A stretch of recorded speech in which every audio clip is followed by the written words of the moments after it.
Digging the hairline cam, Steven. Yeah.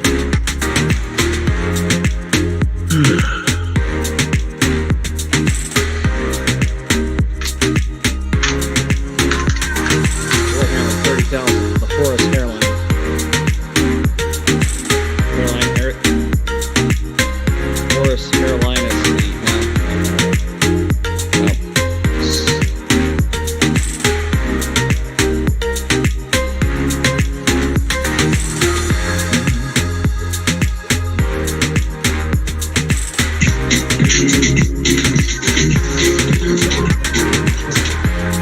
We can hear you through the stream too.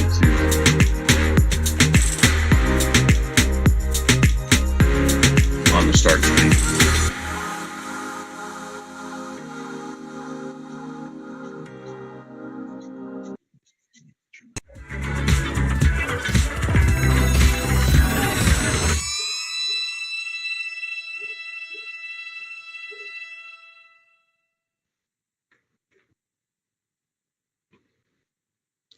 Hello and welcome to Meta Monday from Probable Wargaming. How you doing? Yo. Doing well. How are you, Calvin? Great. I'm Calvin. This is Steven. Well, we gotta figure that out. That's Steven. That's Steven. That's Travis. I'm Calvin. Welcome. There you go. So, not much to talk about today. It was kind of a slow weekend. There were two tournaments we're going to kind of focus on. One was the Giant tournament, and one was the Giant tournament in Australia, like 230 people. And there was a 50-ish person tournament in Toronto that we're going to talk about momentarily too. So, good news for me. Spoilers for Australia. Custodes won it all. And it's a very interesting list. You think it's good news for you, but if you start doing really well, you're going to get nerfed again. That's right. But we only had like a 53% win rate over the weekend, so we won one event. You're going to see Wardens get like a 10 or 20 point increase per model. That's fine, I guess. I don't have any. I don't own any yet, but apparently I need to buy some because So this list that won in Australia is a very weird list. So let's see. We want to pull it up. Are you even a Custodes player if you don't have all the models? They're on my eventually buy, but apparently it's going to be moved up a little bit because this list was running 20 of them. 20 of them. Two squads of 10. Was running quite a few, yeah. So it's Solar Watch, which is +1 nice to change. charges and advances, right? And it's also fallback and charge for free. Okay. And then they gave the Solar Watch Warlord trait is pick a core infantry unit or pick an infantry unit within 6 of the Warlord trait Warlord, and they get advance and charge this turn. And he put it on his Vexless Praetor and Terminator armor.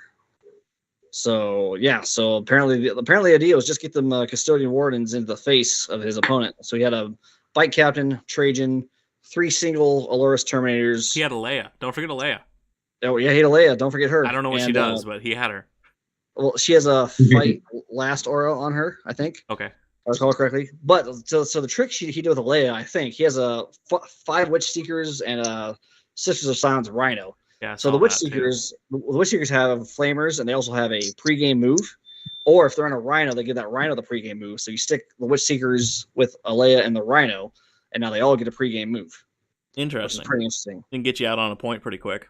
Get you out on a point. Get to Leia, who's a decent like strength 6, 4 or 5 attacks body, right, with damage 2 or damage 3 with her blade. And the fight last. Get her up there into the fight, and then the flamers are just good flamers, and they get like +1 wounding at Psychers because they're Sisters of Silence.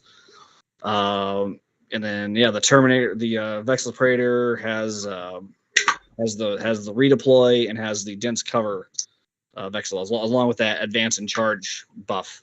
So I think the idea was just throw Wardens in your opponent's face, 2 10-man Warden squads, which are really interesting. So Wardens are 5 more points a model than the Spear Boys, but before that you get an extra attack, so it's 4 attacks base, and you get a 6 up Feel No Pain, which 3 damage weapons are like the bane of Custodes, right?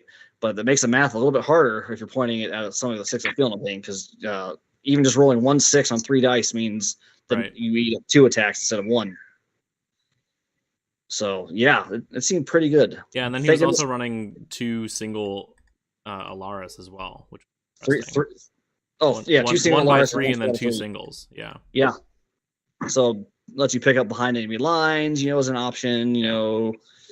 Yes, you have some options here. It's a very good list. I'm enjoying it. I'm gonna have to buy some Wardens.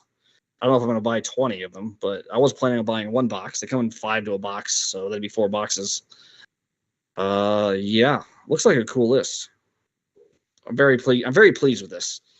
It's not Emperor's Chosen, it's Solar Watch. So I don't know if he just dodged all the Mortal Wounds armies or what. But maybe he's got like a ton of wounds. Maybe he doesn't care. You're right. Maybe that's the problem with me, because I'm using it as a crutch, because I just have in my head like I gotta take Emperor's Chosen. But Solar Watch clearly. When you figure most armies, like when it's gonna dish out a mortal, like a mortal wound bomb or something, right? It's gonna be like a maximum of like 6 mortal, right? Right. And if you're running 20 Wardens, it's just 2 dead dudes.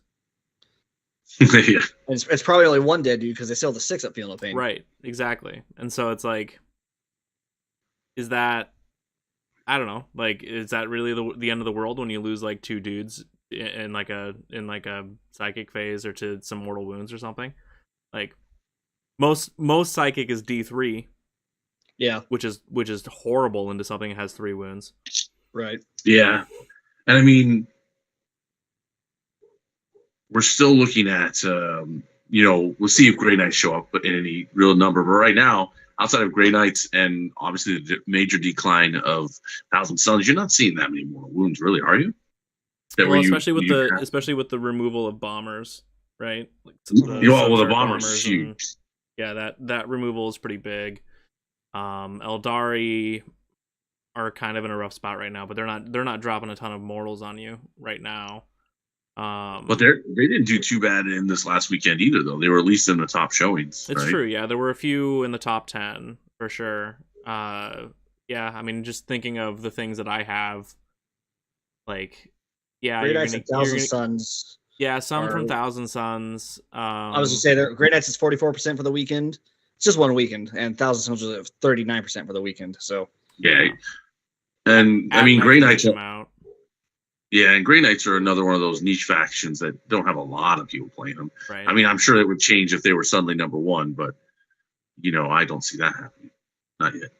Yeah. But that was the list that took down Australia. I'm pretty sure it beat the number 2 list, which was a Dark Angels Deathwing Terminator list, and it just went all in on Deathwing Terminators with 3 Thunderhands. It did not go all in on Deathwing Terminator.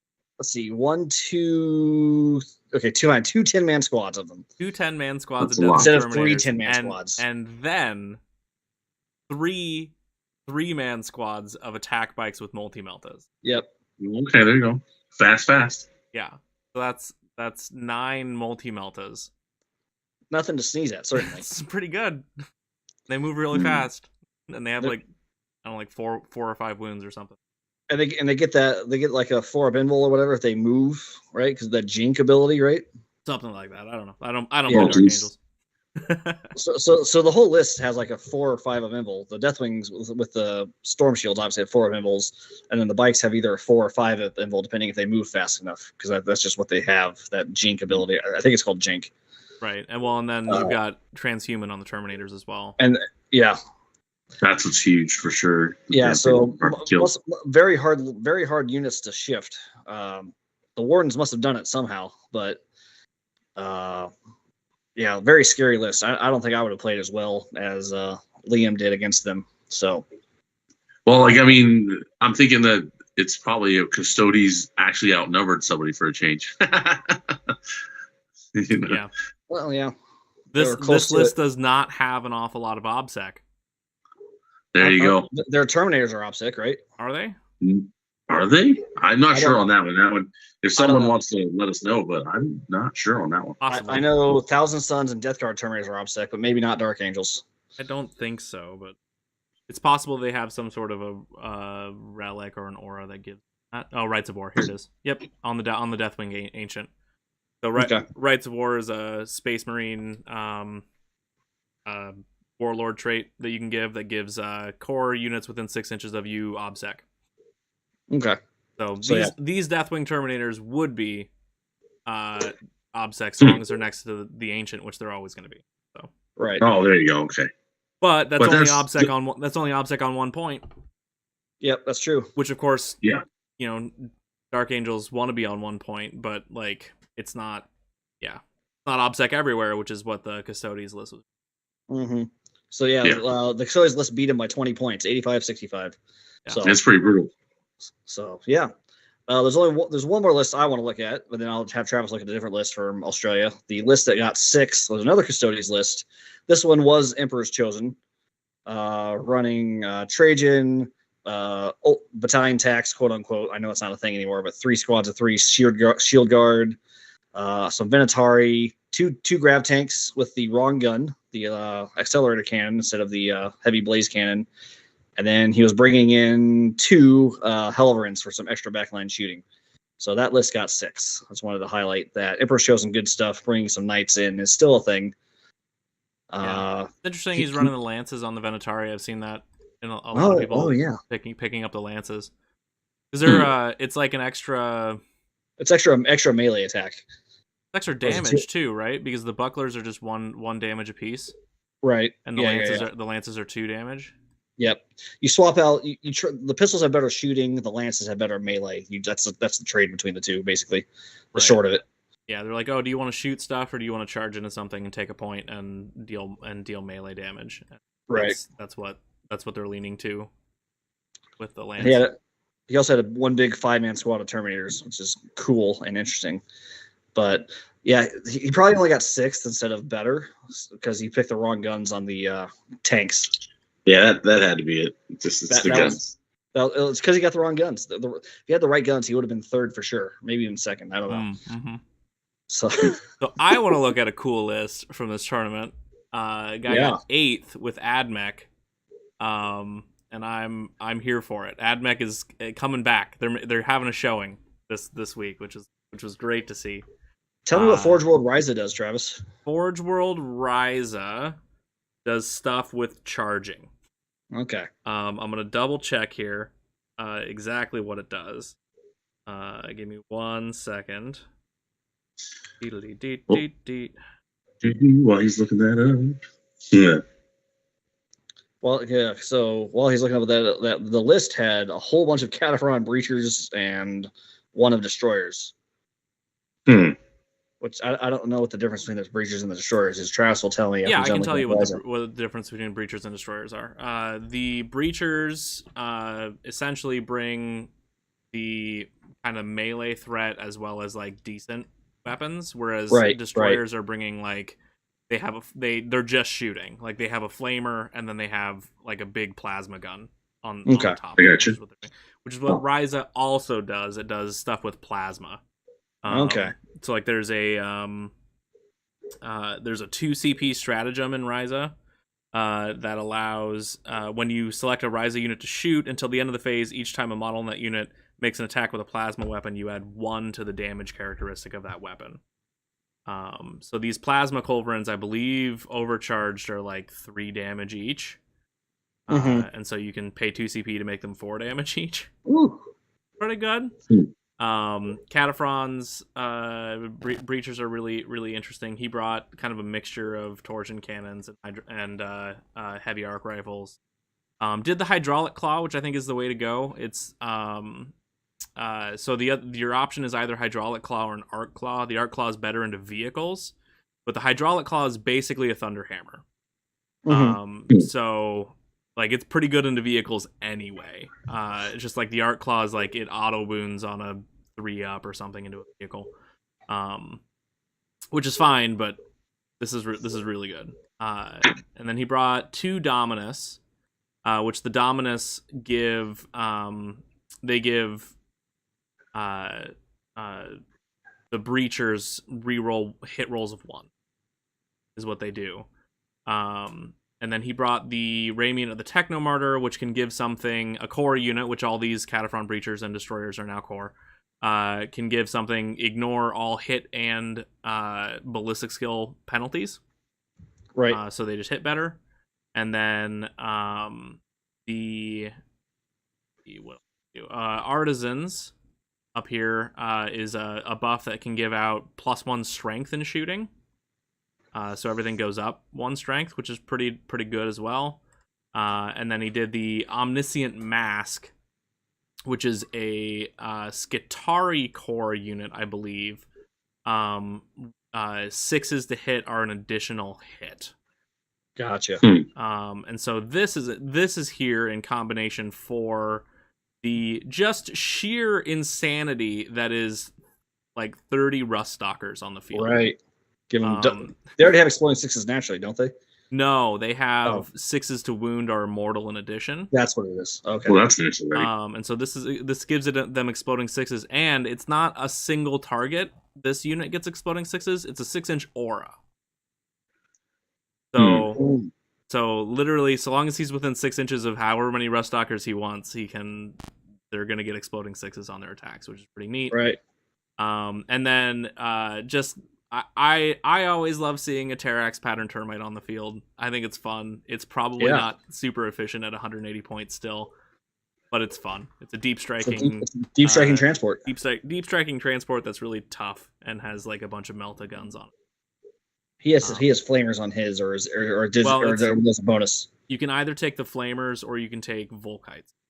Okay, gotcha. But the meltas are built into the profile. Gotcha. Cool. Yeah, that's pretty cool. So I have a question for you, Travis, about this list. Yeah. So the eradication of flesh secondary, does that you just have to kill infantry, or does it have to be your vehicles that kill infantry? It has to be you have to kill more units of your opponent with vehicles than your opponent kills vehicle units of yours. So he's probably not taking that in this list then. Probably not, because the only vehicles that he has are his Dune Riders and the Termite. Right. Those are the only vehicles in the list. Okay. Never mind then. Because destroyers and breachers are bikers. Yep. Fun fact. But they're breachable. They have the breachable keywords. Yeah, they get to move through terrain like their infantry. But yeah. That's funny. Okay. Yeah, so that was a fun list. The other event was the Toronto event. Yeah. Right? Toronto Winter Open had 53 players. There were 2 undefeateds. The first one was Blood Angels, and then the second one was Custodes. So there were 2 also undefeated. Yeah. So let's talk about the Blood Angels list for a little bit. Sure, that was who was Sam? Sam? Yeah, Sam Procopio. Good job, Sam Procopio. Or Procopio. Yeah. They went shooting list. Yeah, it was definitely a shooting list. Definitely. No, it was. Well, that's the thing. Shooting. Well, that's the thing. Like, there's a guy that I follow on YouTube that only plays Blood Angels, and he says that he was talking about that people always underestimate the Blood Angels as a shooting army, and that's where the Blood Angel flexible. They can switch from being a meta melee army to a meta shooting army, and I guess this guy kind of put that on point. That was one of the things I've been thinking about too, because so let me switch here real quick, because I play Ultramarines. And the big meta for Marines right now is like Iron Hands, essentially, because they're just hanging out in Devastator Doctrine all game, and they get pluses to their AP and Devastator, and they get to reroll 1s and Devastator. That's the theory. That's the theory. That's the theory. It didn't come to fruition this weekend, but we'll see. Right. We'll see as it keeps going. Well, I mean, as far as like within the Marine meta, the other theory out there is that Marines still suck. So that's kind of the other theory out there. But I was thinking with like Ultramarines, like honestly, we could play like Iron Hands essentially and take like a bunch of things with heavy weapons and do that too, because we have access to Guilliman. And Guilliman gives us like full hit rerolls. So it's like, oh yeah, reroll 1s to hit, that's cool. We'll just reroll everything on all of our core units, which is gonna be like Redemptors and stuff. And you're like, yeah, so I don't know. It was just an interesting thought that I had. But yeah, let's look at this list. So he has 3 full squads of Sanguinary Guard. which are your super fast, jump packy sword boys, and you know, 3 of them. Yeah, He kind of split between his troops are forward deploying. So and sword. A unit of incursor and 2 units of infiltrators. Yep. Which they get their mines and helix helmets for free now, which is fun. Yeah. Yeah. Charge me, they say. Well, as far as the incursor squad, you're taking it because it's free. Like, yeah, whatever. Aggressor squad. Okay. Aggressor squads were a big winner of the point changes and stuff too. They came down in points, which is pretty cool. Death Company, and then just like going all in on Sanguinary Guard because they're still really good. Still really good. And then an extra assault squad to go with them. Assault squad with jump pack. Speaking of good shooting, he does have 1 Eradicator squad, so and that's an Inceptor squad. Inceptors are making a big comeback too. Yeah, they were a big point winner as well, bringing the plasma Inceptors. Yeah, pew pew. So that's a pew pew. Good job, Sam, winning Toronto. That seems like a very scary list. This was just like it kept going. I expected it to stop about here, and then it was just like, oh yeah, cool. There's like another order to the list, and you're like, oh, Marines can just bring so much more stuff now. Marines are a horde army now. Yeah. Yeah, that's crazy. And then the other undefeated list, which I want to see the points on them. Let's see. So it doesn't tell me the full point details. Hang on. Oh, there you go. Total points. So Sam got 478 for the weekend, and Tim with his custodians got 459. So 19 points behind. Was a Shadowkeepers custodians list. So Shadowkeepers is the -1 attacks if you're in engagement range with them, right? Oh, nice. It doesn't stack, unfortunately. That'd be really funny. And then reroll all wounds against characters. They're kind of like a character hunting down faction. He gave the bike captain both the warlord trait and the relic for it. And the relic, the stasis ability, is a fight last ability. And then the warlord trait, Lock Warden, is a invulns can't be used by characters when this unit attacks them. So he's using the shield captain definitely as like an anti-character missile. Definitely, 100%. He's just gonna shoot it at your warlord and take you out. And then he gave him the 5 Feel No Pain too, because of course. And then Trajan. So just those 2 characters. Or he's gonna be like, take psychic interrogation. Do it. I'm gonna murder your psyker. Turn 2. Yeah, those bikes are fast, and they can hop over your army and put themselves in the right position to charge and murder your characters if you're not careful. Yeah. Ask Travis. Yep. So yeah, and of course Trajan's Trajan. Never leave home without your Trajan. 2 squads of 3 Satatarum. Those are just solid things to have. Solid shooty obstacle boys. Shooters. Yeah. 1 random Terminator. That tells me he had 60 points left over, and I was like, oh, I guess I'll spend it on a Terminator. And then all in on Venatari and bikes. Not all in, but three of each of the minimum size squads of them. Here's these lances again. Yeah, those lances, man. Maybe I need to look at those again. But I like the pistols so much. You've been sleeping on them. Maybe. But my thought is the pistols are marine killers because they're strength 6, AP 2, damage 2 with exploding 6s. So are lances. But the lances. Let me pull those lances here in Battlescribe to see exactly what the profile is. Hang on, give me a second. Arx Minotauri, because I have a list that's all Minotauri already. It better be all lances too, then. It's official meta. Guys undefeated. All right. Oh, come on. Let's see now. While he's doing that, I have to say that's weird. That I hate lances. My Battlescribe is messing up and not showing me like their profiles. Oh, I thought you just had everything in that codex and stuff memorized, man. Well, it's not in the codex. Not the things he doesn't play with. Also, lances aren't in the codex. Oh, so those are Forge World, right? They're a Forge World model, yeah. All right, give me a second. Hang on. Let me go to and he said he loved them.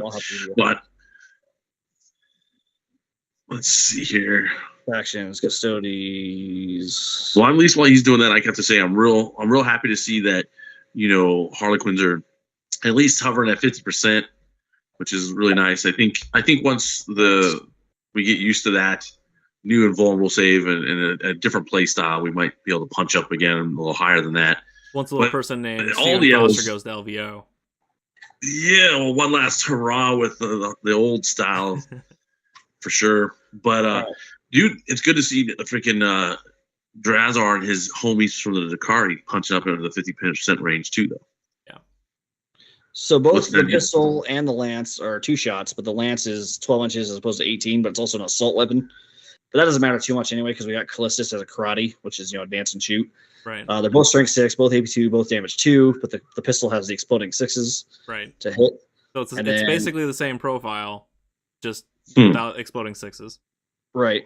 Shorter range and not exploding 6s. Yeah. Yeah, but shorter range doesn't matter. You move so fast. Like you're gonna. Right. Yeah, you can move so fast. Don't matter. And then the lance is better in melee. They're both strength 6, but the lance is AP3 as opposed to AP2, and then damage 2, and as opposed to 1 damage, and makes. So it's a more versatile weapon, is what we're saying. Maybe I need to be playing lances, but I just love those pistols. AP3 is really good. Mm-hmm. Yeah, that is good in general. It's really good on a fast-moving unit that's going to get into melee. I mean, why wouldn't you want that? And 2 damage is good as opposed to 1. But, there's so much -1 damage in the game that almost doesn't matter. Maybe I don't know, but sure.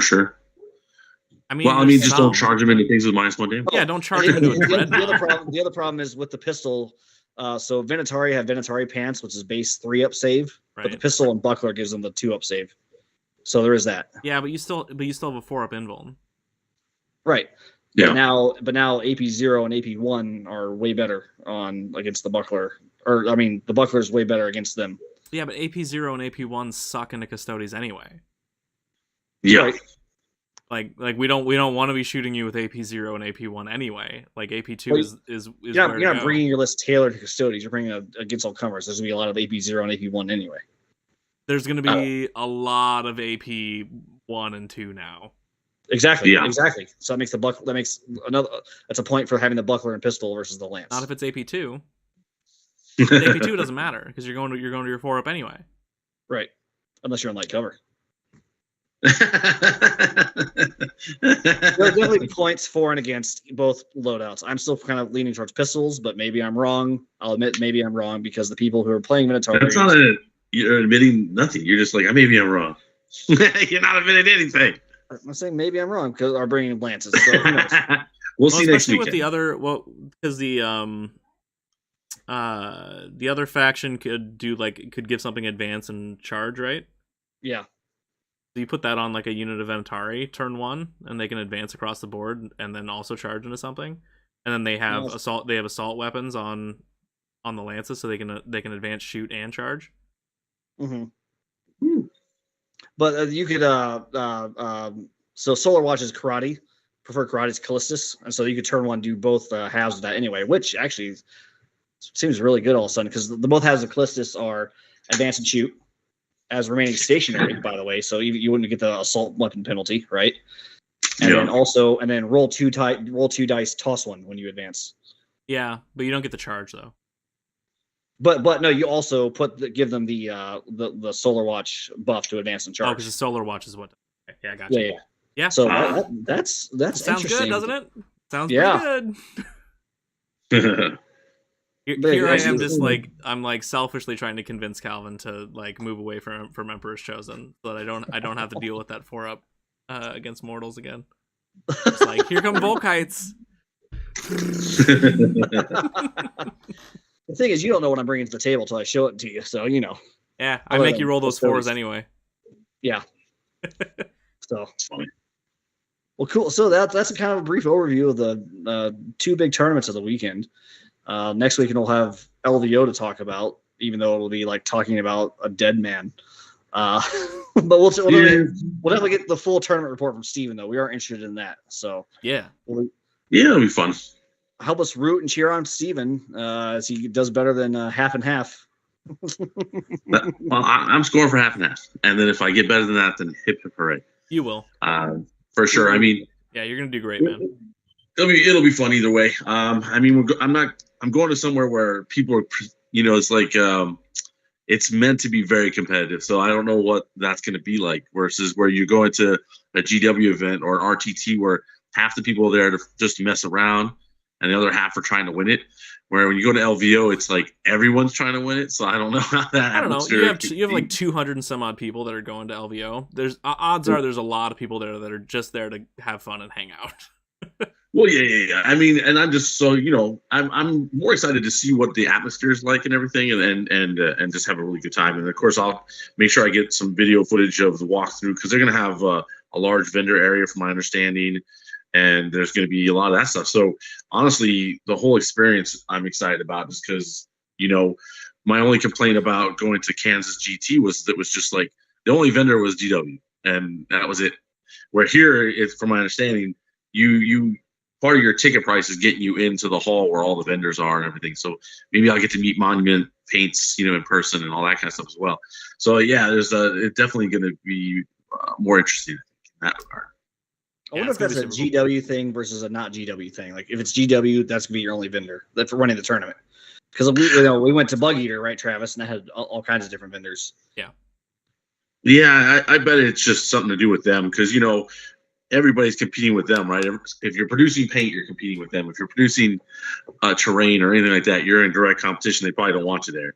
Right. But you go to this event where it's just in support of the game, then yeah, you're getting everybody. So honestly, I kind of like that a lot better. Well, that's really exciting, man. I'm really rooting for you, and we'll have a great episode of this next week when you tell us all about what happened. Yes, that'll be the plan. And when you win it all, and you get to show off your trophy right here. Well, if I win it all, I'm retiring immediately and hoarding it over everyone I know forever. Like that's it. I'm never going to a tournament again. Go out on top. I'm done. There you go. It's like how I won that one tournament that Travis and I went to, and I have the trophy. There you go. Got to bring that up every time, huh? Every time. Exactly. Yeah, I won Best Painted Army. I won Best Painted Army. You stole that Anakin billboard from me and from a White Elephant Gift Exchange. This is my revenge, man. Still in my office. Too funny.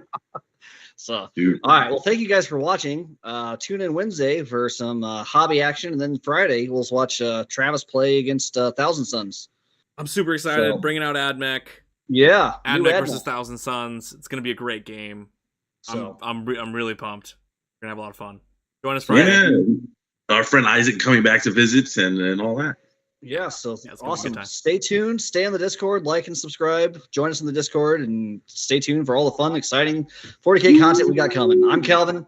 I'm Travis. There is Travis. Oh. That's it. Officially, I take the middle spot. That's Travis, it. Steven, and we are Improbable Wargaming. Thank you for tuning in. Bye, guys. Thank you. Bye.